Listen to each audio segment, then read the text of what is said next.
কেমন হয় যদি আপনি আপনার নেটিস রাউটারকে জাস্ট একটি অ্যাপস এর মাধ্যমেই খুব সহজেই নিয়ন্ত্রণ করতে পারেন। কোনো প্রকার ওয়েবসাইট লাগবে না, কোনো প্রকার আইপি অ্যাড্রেস লাগবে না, কিচ্ছু লাগবে না। আপনি জাস্ট ওই অ্যাপসটি ডাউনলোড করবেন এবং ওই অ্যাপস থেকে আপনি যত সকল কাজ আছে সবগুলোই কিন্তু জাস্ট এই একটি অ্যাপস থেকেই করতে পারবেন। এই অ্যাপস থেকে আপনি দেখতে পারবেন আপনার রাউটারে কতজন ক্লায়েন্ট কানেক্টেড রয়েছে এবং কাদেরকে আপনি ব্লক করে রেখেছেন, বিস্তারিত যা কিছু আছে সব আপনি একটি অ্যাপস এর মাধ্যমেই সবকিছুই নিয়ন্ত্রণ করতে পারবেন। তো ভিউয়ার্স, চলুন কথা না বাড়িয়ে আমি মূল ভিডিওতে চলে যাই। ফার্স্ট অফ অল আপনি আপনার মোবাইল ফোন থেকে প্লে স্টোরে চলে যাবেন। প্লে স্টোরে যাওয়ার পর আপনি সার্চ বারে গিয়ে লিখবেন নেটিস রাউটার ম্যানেজার, লিখে আপনি জাস্ট সার্চ করবেন। তো এখানে আপনি প্রথমে যে অ্যাপসটি দেখতে পাচ্ছেন নেটিস রাউটার ম্যানেজার, জাস্ট এই অ্যাপসটিকে আপনি ইনস্টল করে নেবেন। আমার এটি ইনস্টল করা, জাস্ট আমি এখান থেকে ওপেন করে নিয়ে আমি আপনাদেরকে প্রসেসগুলো দেখাবো। তো এখান থেকে ওপেন করার পর আপনার সামনে এরকম একটি ইন্টারফেস চলে আসবে। জাস্ট এখান থেকে আপনি লগ ইন এই বাটনটিতে ক্লিক করবেন। এখানে ক্লিক করার পর আপনার সামনে আপনার রাউটারের আইপি অ্যাড্রেস এবং রাউটারের যে default password, user name password দিতে হয়।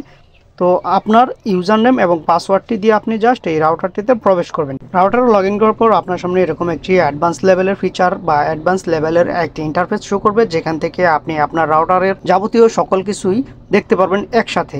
জাস্ট এই ইন্টারফেস থেকে আপনি আপনার রাউটারের সিপিইউ, র্যাম, ক্লায়েন্ট লিস্ট বা আপনার যাবতীয় যত বিষয় আছে আপনার রাউটারের সবকিছুই জাস্ট এই একটি ইন্টারফেস থেকেই আপনি দেখতে পারবেন।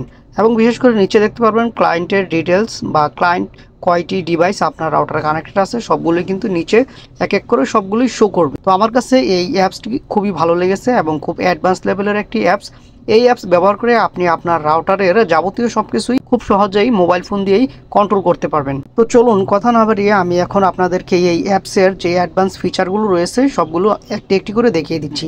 এখন আমি যদি নিচে ক্লায়েন্টের এখানে যে ডিভাইসটি রয়েছে এখানে যদি ক্লিক করি, ক্লিক করার পর এই ডিভাইসের সকল বিষয় কিন্তু আমি জাস্ট আমার এই রাউটার থেকে বা মোবাইল ফোন দিয়েই দেখতে পারবো। এখানে ক্লিক করলাম, দেখতে পাচ্ছেন যে এখান থেকে আমি চাইলে এই ডিভাইসটিকে ব্লক করে দিতে পারবো এবং এই ডিভাইসটির ম্যাক অ্যাড্রেস, আইপি অ্যাড্রেস সবকিছু কিন্তু এখানে শো করবে। সবচেয়ে ভালো লেগেছে এখান থেকে আপনি চাইলে কিন্তু স্পিডটা লিমিটেশন করে দিতে পারবেন এই ডিভাইসটির জন্য। জাস্ট আপনি যদি চান নির্ধারিত কোনো ডিভাইসকে স্পিড লিমিটেশন করে দিবেন, তার জন্য আপনি এই অ্যাপসটি ব্যবহার করতে পারেন বা এই ফিচারটি ব্যবহার করতে পারেন। যা স্পিড লিমিট এই অপশনে ক্লিক করবেন এবং পাশে যে অপশনটি দেখতে পাচ্ছেন যে অফ আছে, আপনি জাস্ট এই অপশনটিকে অন করে দিবেন। অন করে দিলেই দেখতে পারবেন যে সামনে আরো অনেকগুলো ফিচার শো করেছে। তো এখন আপনি চাইলে এখান থেকে 1 MB স্পিড, 5 MB স্পিড বা 10 MB স্পিড পর্যন্ত দিতে পারবেন এবং চাইলে আপনি এখান থেকে কাস্টমাইজ করেও কিন্তু ডাউনলোড স্পিড এবং আপলোড স্পিড সবগুলোই কাস্টমাইজ করে দিতে পারবেন। জাস্ট এখানে কাস্টমাইজ অপশনে ক্লিক করে দিয়ে আপনার ইচ্ছা মতো করে যদি আপনি এখানে বসিয়ে দেন, জাস্ট আমি এখান থেকে যদি 50 MB স্পিড বা 10 MB স্পিড যেটাই দিয়ে দিই, এটা দিয়ে জাস্ট সাবমিট করার সাথে সাথে কিন্তু সেই 50 MB স্পিড পর্যন্তই লিমিট পাবে ডাউনলোড স্পিডের ক্ষেত্রে। এখন যদি আপনি চান আপলোড স্পিডেও সেম একইভাবে করে দেবেন, তার জন্য আপনি নিচে দেখতে পাচ্ছেন যে আপলোড স্পিড নামে একটি অপশন আছে। সেম একইভাবে আপনি চাইলে আপলোড স্পিডটাকেও লিমিট করে দিতে পারবেন। আমার কাছে এই ফিচারটি খুবই ভালো লেগেছে এই অ্যাপসের। তো এখন আপনি পাশের যে আইকনটি দেখতে পাচ্ছেন, আপনি যদি এখানে ক্লিক করেন, এখান থেকে আপনার রাউটারের সকল ডিভাইস, যতগুলো ডিভাইস কানেক্টেড আছে সবগুলো এখানে শো করবে। তো এই অপশনটিতে ক্লিক করলে আপনি আপনার সকল কানেক্টেড ডিভাইস দেখতে পারবেন এবং উপরে ব্লক লিস্ট যে অপশনটি আছে, আপনি যদি এখানে ক্লিক করেন, এখান থেকে দেখতে পারবেন যে আপনি কতগুলো ডিভাইসকে ব্লক করে রেখেছেন। ওই সবগুলো ডিভাইসই কিন্তু এখানে শো করবে। আপনি যদি এখান থেকে কোনো ডিভাইসকে আনব্লক করতে চান, জাস্ট পাশে থাকা যে ডিলেট অপশনের মতো একটা আইকন আছে, আপনি যদি এখান থেকে ক্লিক করে দেন তাহলেই কিন্তু ওই ডিভাইসটি আনব্লক হয়ে যাবে এবং আপনার রাউটার হতে ইন্টারনেট কানেক্ট করতে পারবেন। তো এর পরের আইকনটি সেটিংস আইকনের মতো যে অপশনটি আছে, আপনি এখানে ক্লিক করলে আপনার রাউটারের সকল যাবতীয় সেটিংস এখান থেকে কন্ট্রোল করতে পারবেন। এখানে যে ফিচারটি অ্যাড করা হয়েছে সবগুলি কিন্তু অ্যাডভান্স লেভেলের ফিচার। তো আপনি এখান থেকে চাইলে আপনার ওয়াইফাই এর পাসওয়ার্ডকে শেয়ার করতে পারবেন এবং আপনার রাউটারের আইপি ইনফরমেশন সম্পর্কে জানতে পারবেন।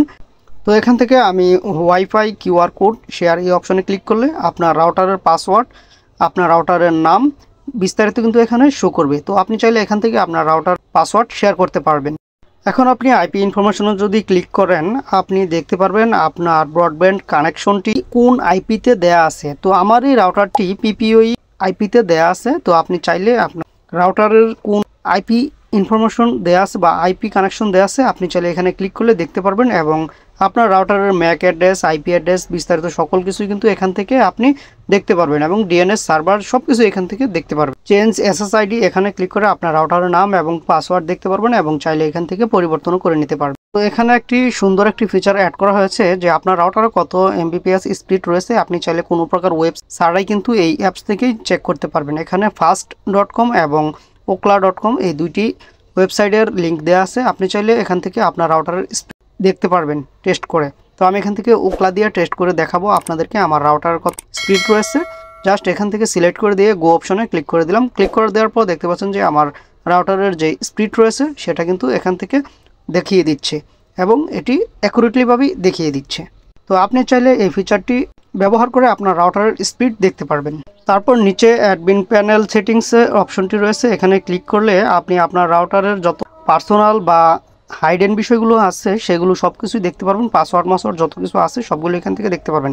যেহেতু এগুলো পাসওয়ার্ড এবং সিকিউরিটির বিষয় সেহেতু ভিডিও করার সময় বিষয়গুলো ভিডিওতে অ্যাড হয়। এরপর আপনি নিচে ম্যাক অ্যাড ব্যান্ডউইথ কন্ট্রোল নামে একটি অপশন পাবেন। জাস্ট এখান থেকে ক্লিক করলে আপনি দেখতে পারবেন আপনার রাউটারটি কি ম্যাক ফিল্টারিং করা কিনা বা ব্যান্ডউইথ কন্ট্রোল আছে কিনা, এই অপশনগুলো দেখাবে। যদি আপনার অন থাকে তাহলে এরকম অন দেখাবে, আর যদি এগুলো অফ থাকে তো চাইলে আপনারা এখান থেকে ব্যান্ডউইথ কন্ট্রোল এবং ম্যাক ফিল্টারিং করতে পারবেন। কোনো প্রকার ওয়েবসাইটে যেতে হবে না, এই অ্যাপস থেকে আপনি চাইলে করতে পারবেন। নেটিস রাউটারের ম্যাক ফিল্টারিং বিষয়ে এই ভিডিওটি দেখে আপনারা আপনাদের রাউটারকে ম্যাক ফিল্টারিং করতে পারবেন এবং পাসওয়ার্ড চুরি হওয়া থেকে রক্ষা করতে পারবেন আপনার রাউটারকে। তারপর আপনি নিচের অপশনটি যে আইপি রিজার্ভেশন এই অপশনে ক্লিক করে আপনার আইপি বিষয়ে যত যাবতীয় বিষয়গুলো আছে আপনি জাস্ট এখানে ক্লিক করলে দেখতে পারবেন আপনার রাউটার থেকে। নিচে ব্লক লিস্ট এই অপশনে ক্লিক করলে আপনার রাউটারে যতগুলো ডিভাইস ব্লক করা আছে সবগুলো কিন্তু এখান থেকে আলাদাভাবে দেখতে পারবেন। স্ক্রল করে নিচে যদি যান, নিচে রাউটার রিবুট এই অপশনটি রয়েছে, আপনি এখান থেকে আপনার রাউটারকে রিবুট করতে পারবেন এবং রাউটারের যাবতীয় সেটিংস আছে সবগুলো আপনি এখান থেকে দেখতেও পারবেন। সর্বশেষ পাশে যে সেটিংস আইকনটি রয়েছে আপনি চাইলে এখান থেকে সেটিংস অপশনে ক্লিক করে আপনার এই অ্যাপস থেকে আপনি লগ আউট করে নিতে পারবেন এবং অ্যাপস থেকে আপনি বেরিয়ে যেতে পারবেন। তো ভিউয়ার্স, আজকের ভিডিও এই পর্যন্তই। আশা করি এই ভিডিও দেখে এই অ্যাপসটি ব্যবহার করে সকলেই উপকৃত হবেন। যারা নেটিস রাউটার ব্যবহার করেন আমি তাদের সবাইকে সাজেস্ট করব আপনার ওয়েবসাইটের সাথে বারবার কানেক্টেড না হয়ে আপনারা এই অ্যাপসটি ব্যবহার করতে পারেন। এই অ্যাপসটি ব্যবহার করলে আপনাদের রাউটার নিয়ন্ত্রণ করা একদম সহজ হয়ে যাবে। তো ভিউয়ার্স, যারা সম্পূর্ণ ভিডিওটি দেখেছেন সবাইকে অসংখ্য ধন্যবাদ এবং এরকম আরও ইন্টারেস্টিং ভিডিও পেতে হলে আমার এই চ্যানেলটিকে সাবস্ক্রাইব করে রাখবেন। ধন্যবাদ।